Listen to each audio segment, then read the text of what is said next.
થાય છે.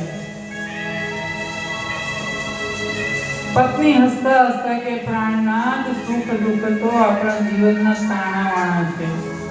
મારે દુઃખની ચિંતા તમે ના કરો. પ્રભુની ઈચ્છા મુજબ જીવન જીવવાનું નક્કી કર્યા પછી આપણા કહેવાતા કે ભક્તો ઘણા એવા હોય કે ભાઈ ભૂખે ભજન ના થાય, ગોપાલ લે તારી કંઠી, લે તારી માળ. પણ આપણે એમાંના ભગતો નથી. પ્રભુના સાચા ભક્તો આ સ્થિતિને એવું માને છે કે ભોજનની તરફટ કરવી મટી, રાંધવા બેસવું ને પાછળનું બધું કેટલું બધું તૈયારીઓ, એના કરતા તરફટ મસ્તી બંધ થઈ ગઈ અને એના બદલે બે ભજન વધારે ગવાશે. એમાં શું વાંધો છે? મને જરા પણ દુઃખ નથી.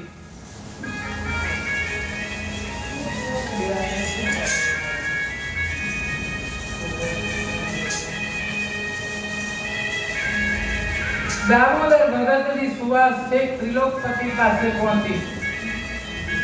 ત્રિલોકપતિને ભગતનું પારખું લેવાની ઈચ્છા થઈ. ભક્તોને દુઃખ દેવા પાછળ ભગવાનનો હેતુ શું હોય છે? કલ્યાણ જ હોય. આપણને દુઃખ આપે તો આપણું કલ્યાણ માટે જ હોય, કંઈક સારું થવાનું હોય તો જ.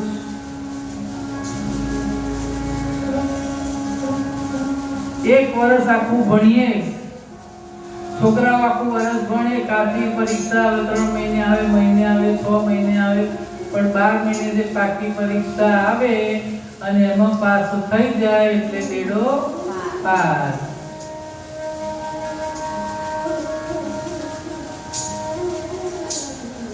કાયમ ઊંધું ગાલી વાંચ ના કરે પણ છેલ્લે પાસ થઈને આવે ને તારે ખબર પડે.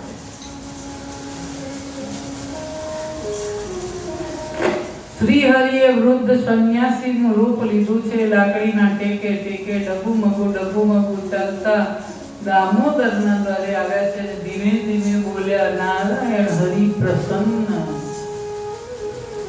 ભગતજી દ્વાર ખોલો. આંગણે અતિથિ આવ્યા છે. બપોરના 12 વાગેલા અતિથિનો અવાજ સાંભળી ભગતના અંતરમાં આનંદનો ઉછાળો આવ્યો. ઘરમાં સમ ખાવાનો અન્નનો દાણો પણ નહોતો. આપણે તપેલીઓ ભરી રાંધેલું હોય તોય કોક આવે ને તેમને ઘરે આ બે મહેમાન આવ્યા, કદાચ આપણા માટે પાછળ નહીં ગઈ.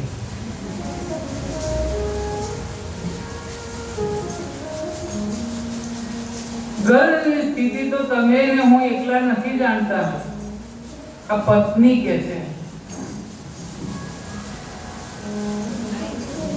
પતિ મૌન બેઠા છે. જ્યારે બહાર ટકોરા પડ્યા ને કે તમારા ઘેર અતિથિ આવે છે, ભગતજી દ્વાર ખોલો. નારાયણ હરે. ભગત તો વિચારમાં પડી ગયા, દ્વાર ખોલીશ પણ શું કરીશ? પણ પત્ની કે છે કે અતિથિનું સ્વાગત કરો. દેવી, ઘરની સ્થિતિ તો તમે જાણો છો ને, કેવી રીતે હું સ્વાગત કરું? ઘરની સ્થિતિ તો તમે ને હું એકલા નથી જાણતા, ખુદ દયા સાગર ભગવાને જાણે છે.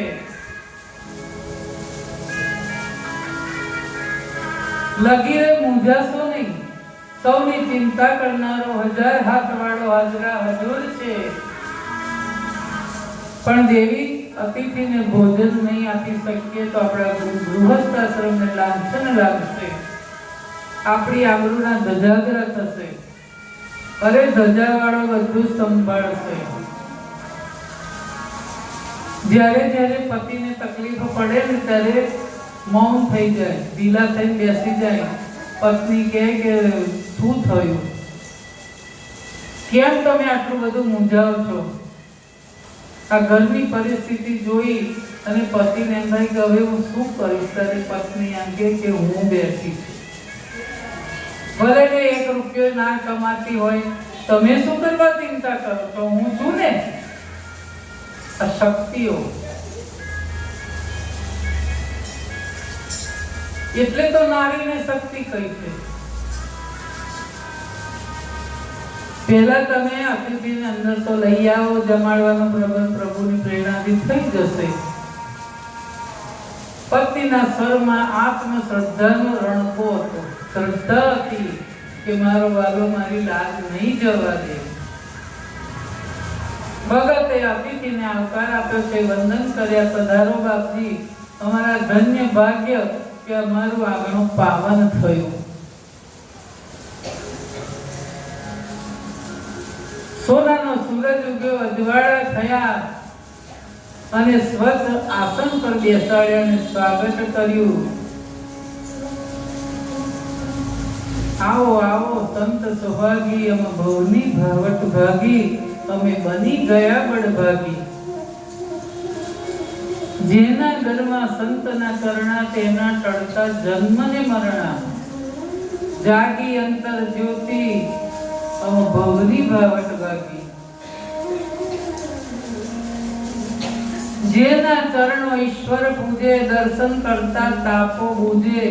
રાગી બની જતા વૈરાગી, અમે ભવની ભાવટ ભાગી. સંન્યાસીને ચાલતા ચાલતા હાંફ ચડતો. આસન પર બેસતા જ આંખો બંધ થઈ ગઈ છે, વિશ્રામ લેવા લાગ્યા.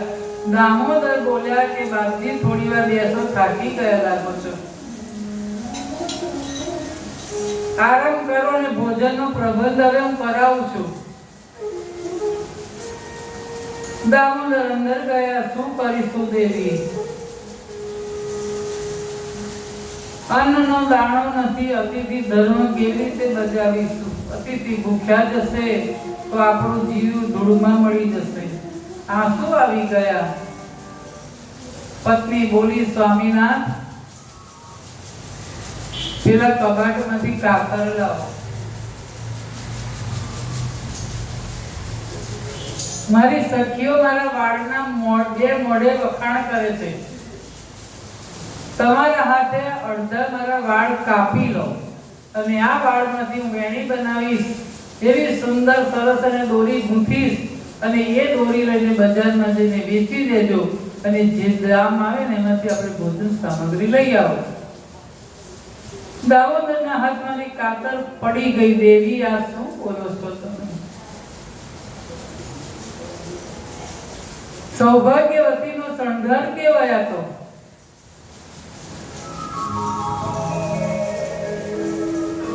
હું નહીં કાપી શકું.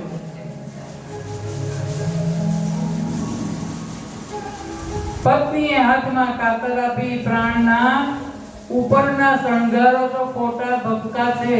સ્થિતિ અને પ્રતીતિ અંદરના શણગાર છે.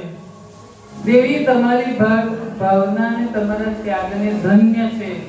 સ્વામીનાથ, મારી પ્રશંસા કરવાની મૂકી દો, પહેલા મારા કેશ કાપો.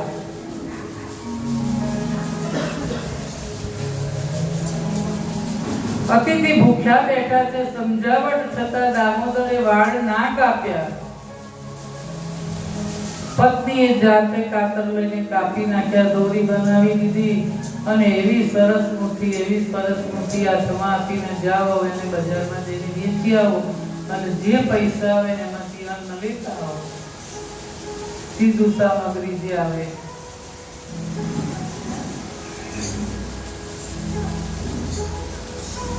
કે ભગવાન ભરોસે ચાલે છે.